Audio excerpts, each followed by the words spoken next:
Hey, I'm Trey, and I have another serial killer story for you. And again, life is all about choices. We make choices every day that could jeopardize our lives or the lives of our loved ones. Sometimes it's as simple as going to the wrong location at the wrong time, or deciding to trust someone you shouldn't. If you're interested in stories like these, like I am, that help remind you to be more vigilant in making better life choices to protect you and your family, subscribe to this channel.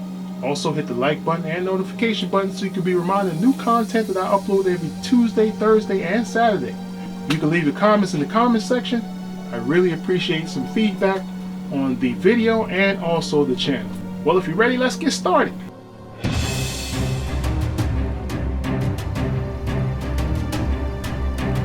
In 1978, within the country of Australia, an unidentified person entered a local store and produced a handgun. A 58-year-old lottery agency worker by the name of Evelyn Adams was robbed of the store proceeds and her personal belongings. Evelyn was completely cooperative with that robber. The robber then started to leave, but then became concerned that she would inform the police of his identity. The robber then turned and shot Evelyn in the heart, killing her. I guess this crook didn't think about wearing a mask, so he didn't have to kill anyone. A nearby pizzeria owned by a 45-year-old man by the name of Bruno Singlani was robbed. The same gunman took all of his proceeds. Again, the victim cooperated with the robber. The gunman rewarded Bruno by shooting him multiple times, killing him. The police believe that both attacks were done by the same killer, but no leads or witnesses were found. In 1979, a man by the name of Wayne Smith, who was 22 years old at the time, was found shot and killed. The authorities found no witnesses or leads at the time. At another location, a woman by the name of Cheryl Gardner was found shot and killed, sitting in her vehicle. The police responded and found Cheryl's 10-year-old son, Danny Mitchell, shot to death underneath his mother. Now, this is so sad to me. A mother and child murdered by the same sick monster. The police had no witnesses or leads at the time.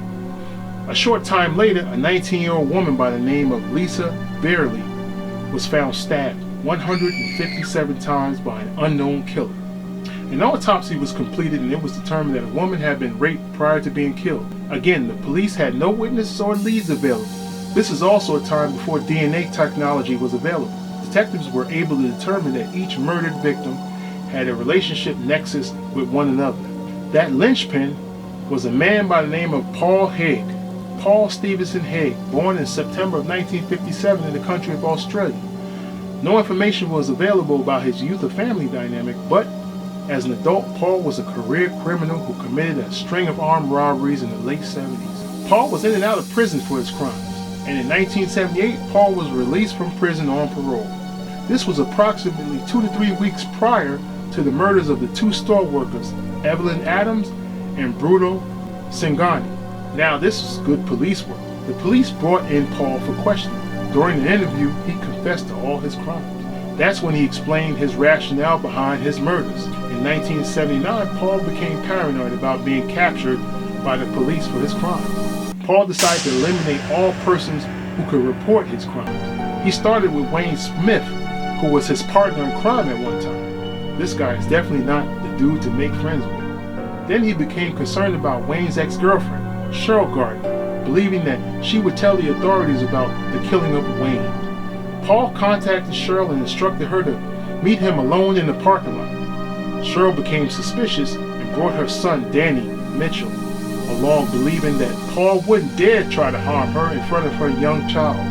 Paul killed Cheryl first, and as the little boy started crying, facing his mother, Paul then shot him in the back, killing him as well. Hold on. I want to know why she would think that this confirmed killer would not kill her in front of her own child. This was done to prevent Paul from being identified as the murderer. I guess no one explained to her that there's no honor amongst thieves or killers.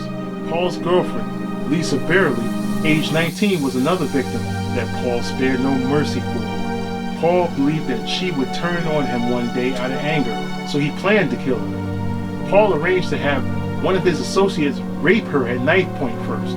After the unidentified rapist finished raping her, Paul stabbed her 157 times to death. I'm sure that this dude's one-way ticket to hell has been bought and paid for. A court-appointed psychologist diagnosed Paul with a personality disorder. This type of disorder caused him to be extremely paranoid, which helped him perpetuate each homicide. The psychiatrist did state that he was sane enough to stand trial. I'm sorry, what does being mentally sane enough mean? Crazy is just crazy.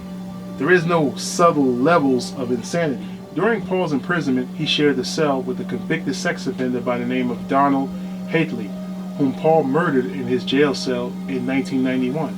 Paul claimed that he assisted Hadley to commit suicide by placing a noose around his neck, kicking the stool from under his feet, and then pushing down on Hadley's shoulders to make sure that he was dead.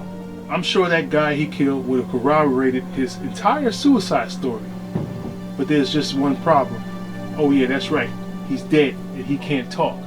The jury found Paul guilty of Hadley's murder as well. Paul, with the help of a psychiatrist, requested that he get an appeal due to his mental state during his crimes.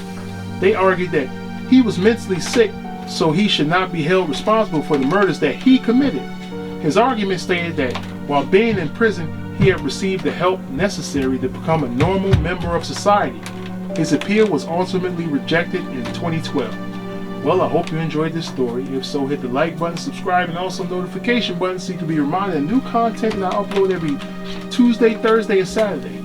Also, I'd really appreciate if you leave your comments in the comment section, because I'm always looking for feedback about the video and also the channel. God bless and stay safe.